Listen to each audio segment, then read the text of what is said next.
Welcome back to modded Kerbal Space Program career mode. In the last episode we did our first crewed orbit and return from the moon. Let's take a look at what contracts are available right now. Put a satellite in the polar orbit of the moon. I would like to do that because I would like to put a ScanSat part on it. Orbital stations around Mun and Moon. So these orbital station contracts, some of them require you to have some really heavy thing on board, like 4,000 units of liquid fuel. Some of them don't. These are basically the same. Stability 10 seconds, 2 pilots, 5 Kerbals, 8, a little more, but that's not a big deal. Antenna, docking port, generate power. Antenna, docking port, generate power. The only difference is this one requires 4,000 units of liquid fuel, which is like 40,000 Kerbal weight units, whatever they are, to launch. That's a significantly more difficult thing to launch. And when we're low in the tech tree like this. So I don't know, it doesn't pay that much more. 107 versus 109. So I do want to put space stations in orbit around Kerbin, Moon, and Minmus, but I'm going to avoid these contracts with 4,000 units of liquid fuel and only take the ones that don't have that requirement. And since this one has a duration of 17 years, we can take it now and have plenty of time to do it. There's quite a few of these contracts I'd like to do that with. How many? We can only have 7. But I think we have enough that we should easily be able to afford this upgrade. Yeah. 282,000 spaceos, and then we can take unlimited contracts. So let's just take all of these contracts that we think we're going to want to do eventually. So we'll take the one space station contract that doesn't require 4,000 liquid fuel. We'll take polar orbit of Moon. Kerbal in orbit for 30 days. The one thing we need to make sure of is that these contracts don't have a due date that we can't meet. Series of orbital maneuvers. I kind of passed that by earlier, but that just means send up 2 vessels and dock them. We can definitely do that. So what do we have active? We have 4 active. First thing we want to take care of is probably this docking contract. So what we need to build is a target vessel and a docking vessel. And we can possibly synergize that with this one, and that our satellite going to polar orbit of the moon could be our target vessel. So I'm going to spend some of our 203 science here. Go through this general construction node. That has a magnetometer boom and a 1.25 fairing. Those are both very useful things. And launch clamps. We can stop making janky launch clamps. But really I'm doing that so I can get through to this node, which has the mini, where's it at? Mini docking port, Clampatron Jr. Because I want to use that for my docking contract. This node also has some basic space station parts, which we're going to want to get to sooner or later. And a 1.875 fairing. These are all useful things. So let's take this node. Okay, this is my vehicle I've built to fulfill our polar orbit around the moon contract. Position satellite in the polar orbit of the moon. It had to have a mystery goo unit on board, which is kind of a waste because we're not going to recover that. We're not going to get anything out of that, but it's just required to make the contract. So let me justify some of the weird design on this thing for a moment. We've got the goo. I've already told you why that's there. We threw this magnetometer boom in here because this thing... Where's it at? This thing takes 7 days to run, so it'll be good for something that's just going to sit there for a long time rather than being on a crewed mission. The other side, we've got our little... tiny little reaction wheel, I guess. Gyroscope. Our probe core has the SITE experiment, which is space-high biomes. Since this is going to be a polar orbiter, this is going to be a good craft to carry a space biomes experiment, because a polar orbit will eventually pass over every biome. And it's going to just sit there long enough to do that, because it's just going to stay there forever once it gets there.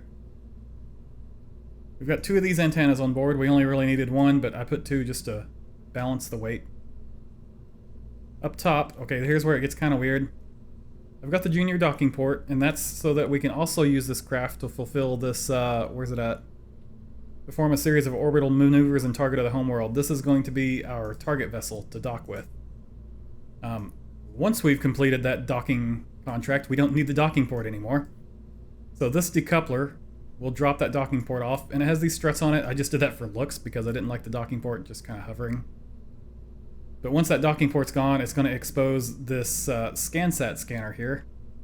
Those of you familiar with this game might see that as the visual scanner, but as I explained, I think in an earlier episode, I actually edited the config file to make this a biome scanner, just because I like the look of this part better. Okay, so we need to get this thing into orbit now. This is 1.08 tons we need to get to orbit. And I think we're ready to launch this thing. So I've got the piece that I've already showed you, decoupled to a probe core to control this upper stage. That's just so we can deorbit the upper stage after we decouple. That upper stage is just a small fuel tank and a Terrier engine, and of course a fairing. Below that we've got a few of the longer 1.25 fuel tanks and a swivel engine. And we've got 2 of these Thumper solid fuel boosters. We're going to fire that such that the solid fuel boosters go by themselves. And then the swivel ignites when we drop those. We should change that staging, by the way. Staging was a little off. Okay, let's give this thing a try. So we want to face east. Head to the launch pad.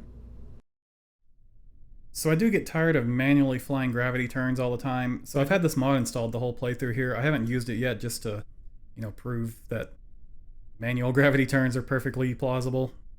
Show how they're done. But we're going to start using this mod now, I think. So I like to use this with auto stage turned off, time warp turned on. And it should fill out automatically, populate a bunch of good parameters here. Destination height 80 kilometers. For this launch, we're going to change that a little because this is going to be a docking target, so I want to have it in a slightly higher orbit. Let's go for 110. And all we have to do is click launch. Now, since I have auto stage turned off, I'm going to have to stage it, which I like to do because sometimes it kicks things like fairings earlier than it should.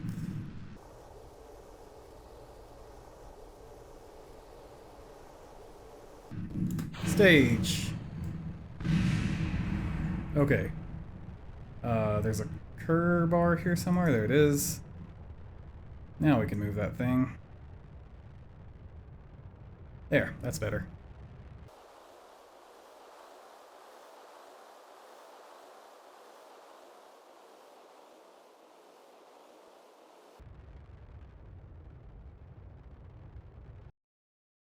And there we have it. Apoapsis 110, periapsis still 53. To be honest, I wish we had dropped that stage already because it's already has a positive periaps. Let's turn on SAS. We're going to time warp up to apoaps. What I'm going to do here is I'm going to turn retrograde for a moment just to bring our periaps down into the negatives, just so we can drop the stage on crash trajectory. In theory, this is already a crash trajectory because it's into the atmosphere. It should burn up, or if not burn up, it should decay to the point that it crashes. But that doesn't actually happen in Kerbal Space Program if your craft is out of physics range, which is 2.5 kilometers. So this would just continue orbiting forever if I don't deorbit it this way. All we need to do is get a negative number there, like even -1 is enough, and then decouple. Turn back prograde. I'm gonna give us a little puff during the turn so that we're out of the way of that. And now we're going to fire the engines to get us up to periapsis of about 110. Close enough. Let's kick this fairing. I'm actually going to start this. Might as well. Has our contract updated for this little Agena New? I think that will update once we make a rendezvous. So let's go back to the Space Center now. Okay, and we're back to just our first crewed space vehicle, our first orbital vessel. And I've just made some minor modifications to it. I removed the janky sort of launch stand we made and replaced it with the launch clamps we just unlocked. I removed the materials study because we don't need that for this mission. And by the way, someone in the comments of the video where we used that, the first crewed orbit video, they told me what went wrong with the launch escape system. It's because I had originally surface attached it down here somewhere, and then offset it up there to make it sit on top of the parachute. But then after I did that, I added the material study in there. So that made the launch escape system was offset down into the pod, and I didn't notice that, so it wouldn't eject. That's what went wrong there. I'm glad that person pointed that out to me. It's good to know what went wrong, so I know what to avoid in the future. Now what we want to do is we want to add another thing to the top here, so we're going to get into even more judicious use of offsetting and clipping things around, because we want to have a docking port up here as well. So we're going to have launch escape, parachute, and this decoupler is still in here too. What is that even attached to? I don't know what I stuck that on originally. I'm sure there's something in here that I'm using as a clip point, but I can't figure out what it is. If we switch over to this editor, we have a little more power in how to move the camera around. Maybe we can figure it out. Gonna make everything wonky.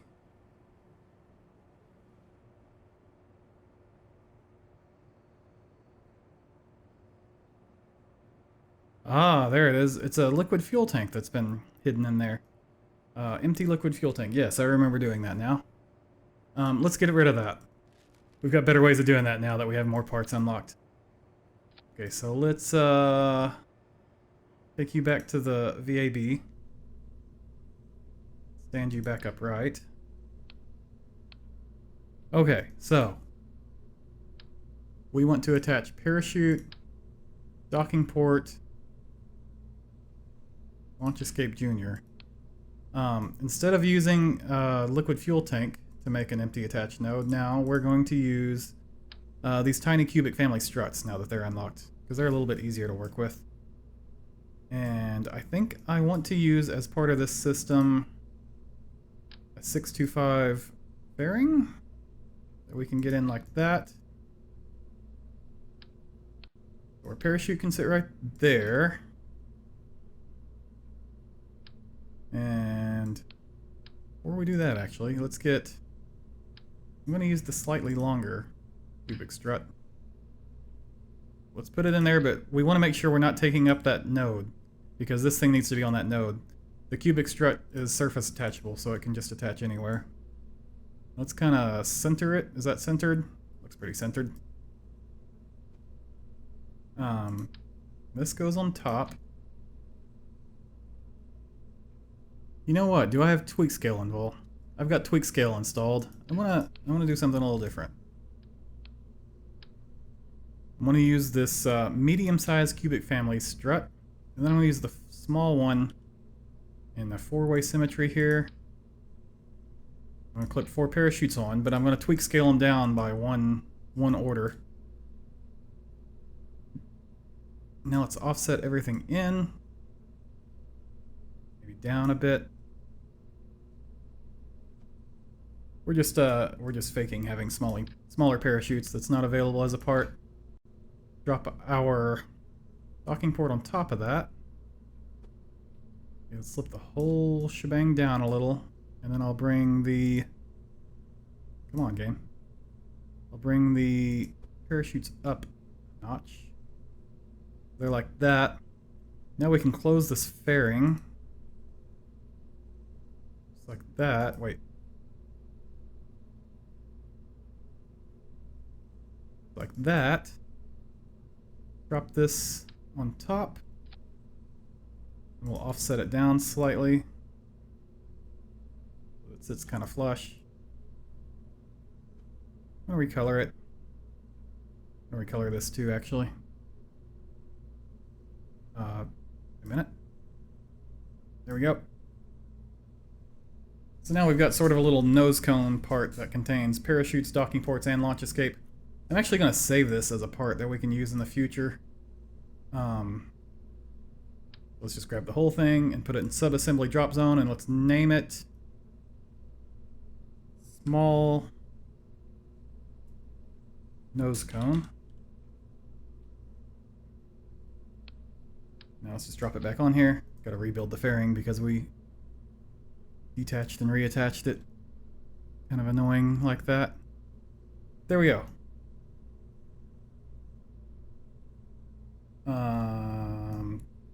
You know what I would like to have on here?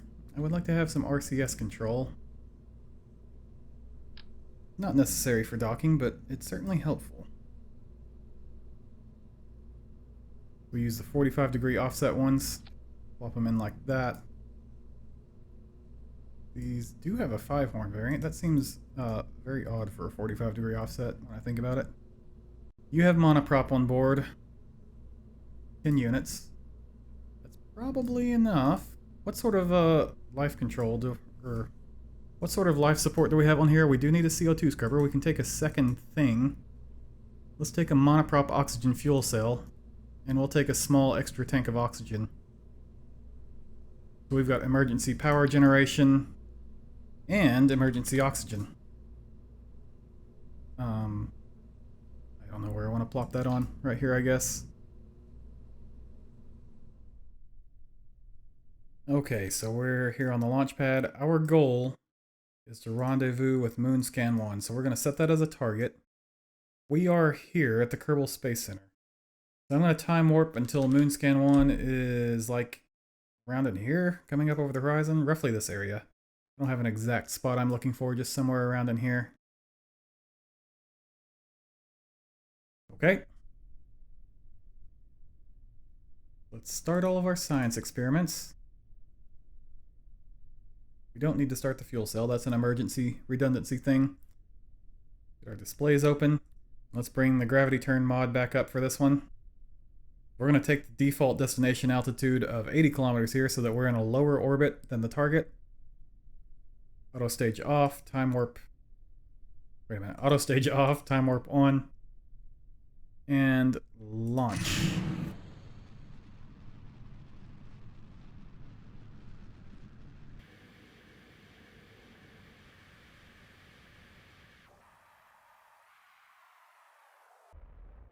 Okay, our bottom stage is almost empty, so let's watch for that. Trigger the decoupling because we're not auto staging.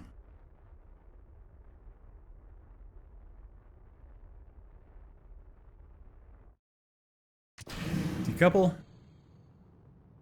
We're just a command pod now. Just a little old command pod trying to make his way in the world.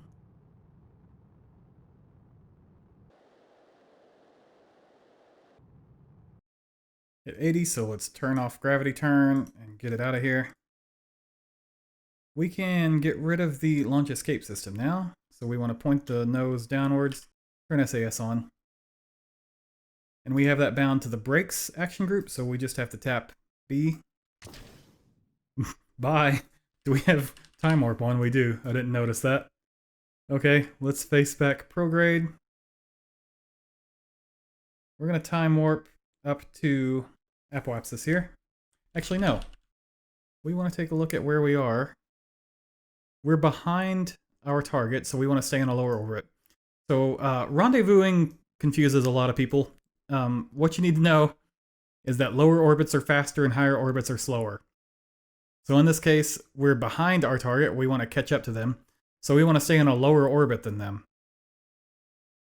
And we do this. That's pretty much perfect. So we're in a lower orbit going faster than them, and we should rendezvous right about there. 11.3 is not a great separation distance. We can do better than that. 0.1 kilometers. I can definitely live with that. I like to aim for 0.1. I prefer it over 0.0 because 0.0 has the danger that if you time warp too long, you might accidentally crash. Okay. Let's point the nose at the maneuver vector.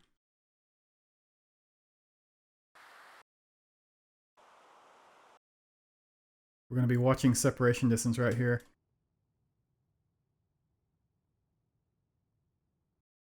.1. Perfect. So now all we need to do is time warp until we get there, I think. You know what I just realized, by the way? We've never done an EVA report here, have we? We'll get some science from that. Once again, remember not to let go of the ladder. We still don't have the jetpack unlocked. But let's time warp until the EVA report is done. And hop back in before you accidentally let go. Okay, so let's time warp until our rendezvous. Oh good, we're on the day side. I was hoping it would be light when we did this. So you can click on this tab right here and put it in different modes. You can set it to surface, orbit. You can also set it into target if you have a target selected. So we want it to be in target mode. Let's turn SAS on, and we're going to point the nose at target retrograde. This is the direction that we need to burn in order to neutralize our speed with the target. So let's just time warp a little more until we get closer. 0.1 kilometers should be 100 meters. We're going to need a 4-second burn to neutralize that. I want to bring this target relative speed indicator to 0.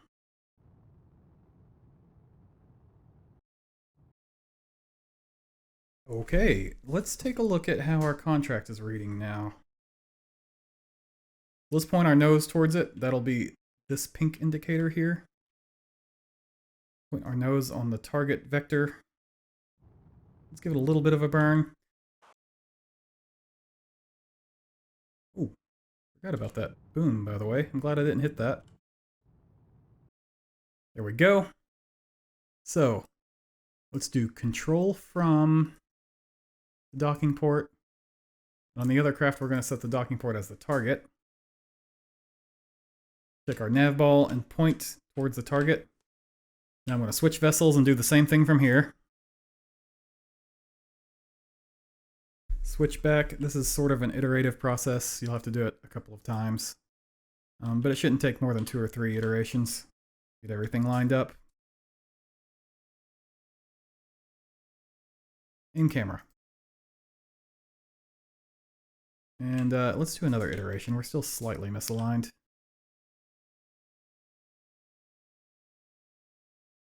Okay. In camera at the docking port. And we're just going to do a little bit of puff and close in at, you know, 0.5 meter per second's fine. There we go. Apparently that did not complete this contract. Why? Well, you know what? That's what we have a cheat menu for. Contracts, active, complete. Okay, we have finished that contract. World's first milestones, Rendezvous, started constructing the first station, sure I guess. Performed the docking maneuver, contract complete. So, we can part ways between these two vehicles again, because the ultimate goal is going to be this one goes back down to bring our Jeb safely home, but this one's going to the moon. So let's undock. Where are we in our orbit? We're actually, well, a little bit late. I was going to say we're at a good point to deorbit. You know, we have a ton of fuel. I'm going to do it. Make sure we're set to orbital mode, retrograde. We're just going to try to like do a real flippin' steep re-entry right here. Come down right to the Space Center. So what we want to do is bring this X landing indicator to close to KSC.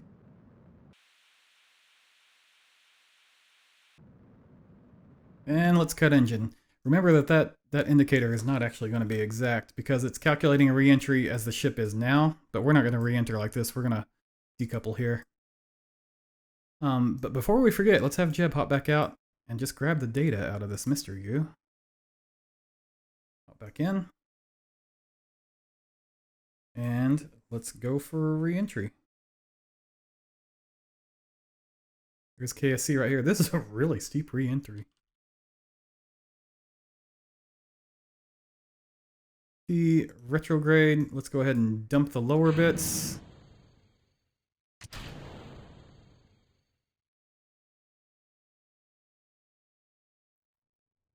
This is a slightly terrifyingly steep re-entry. It should be absolutely fine. It just feels different to me and therefore scary. We'll go ahead and turn SAS off and just let the aerodynamics orient the craft.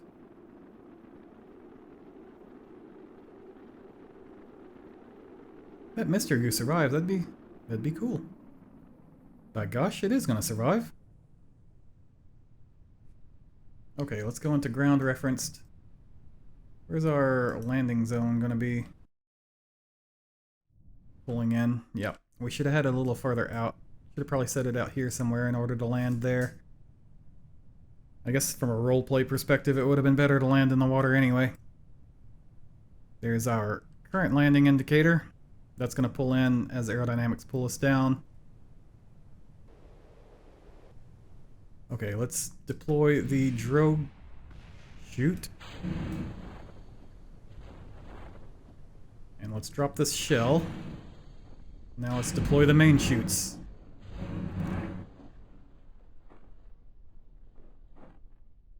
What would happen this particular moment?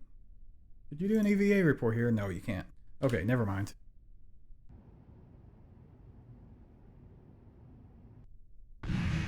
Oh. Heat shield broke at 7 meters per second. That's intriguing. Yeah, heat shield. But anyway, here we are. Recover vessel. That got us up to 99 science. That's good. That means we can unlock a new node. Let's get back out to our target vessel. We can get rid of that docking port now. We don't need that anymore. Pfft, bye. That was fast. Now we need a moon encounter. Set as target. So that burn location will be roughly here. And in fact, you can see, so this pink line here, this orbit, that's the orbit we're trying to get into to fulfill the contract. So we want to enter on the upper side of the planet so that we're in the same orbital direction as this line. Time warp in a little closer. If the burn time is 38 seconds, then we want to be like 19 seconds. Oh, I already passed it. Start the burn. Good thing you don't need to be that accurate. Let's switch back into moon referenced camera while I do this.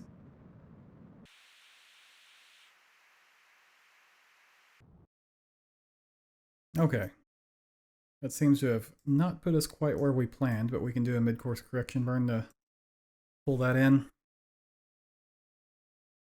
You can see we're going to need to do a plane change in order to get our orbit to the target orbit. Now, plane changes are easy to do when you're far out of the gravity well. So we want to plan this so that our apoapsis is the farthest out point in our orbit. And the way to do that is we want to try to pull our periapsis to being in the plane of this node. Basically what we're trying to do here is make it so that our ascending node and descending nodes are at the periapsis and apoapsis. We have... Where the hell am I? Where's my vessel? Wow. Talk about zoomed out. Okay, we've got a solar panel facing the sun. Let's just time warp out to our maneuver node. Okay. Readjust the nose to be right on the maneuver vector. And we need to do about 27 meters per second. Right about there is a little bit better than what I planned even. Okay, so when we get here, we're gonna want to do a retro burn to capture into orbit. But we're gonna want to capture into a very high eccentric orbit, elliptical orbit. Basically, the minimal orbital capture we can possibly do, something like that. You know what I might do actually? Forget that. Right now, let's bring our trajectory into the moon. Like, as in actually crashing into the moon.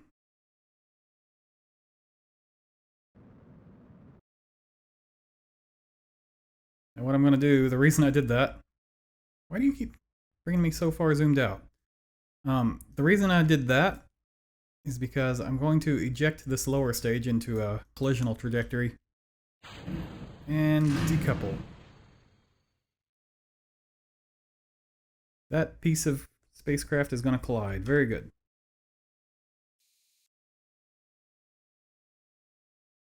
Okay. Warp 2 maneuver.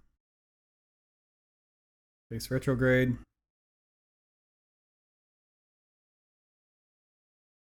Okay, that warping a little close there. This is a 4-minute burn.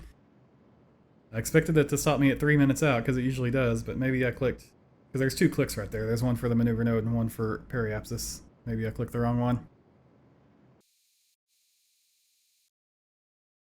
We're a little bit off. The reason being because we warped in a little too close and didn't get that burn quite where it should have been. It was centered like in here instead of being centered out here. But we can work with this. So let's just eyeball where that node is. It should be roughly here. Yeah, that's pretty dang close. Let's warp to that maneuver node. I wish you would stop doing this alarm clock pop-up.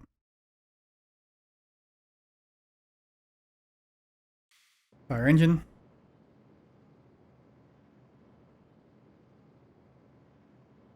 So if we're looking right down the plane of the orbit, we're looking, then what we want to see is these 2 lines that close together. Boop, close enough. So now, we just need to time warp to, not quite to periapsis, because we've got the slow burn engine on here. A little bit before, a couple of minutes before. Face retrograde. Begin burn. This line will disappear when we get close enough that the game considers it good. So we're just going to burn here until we see the pink line disappear.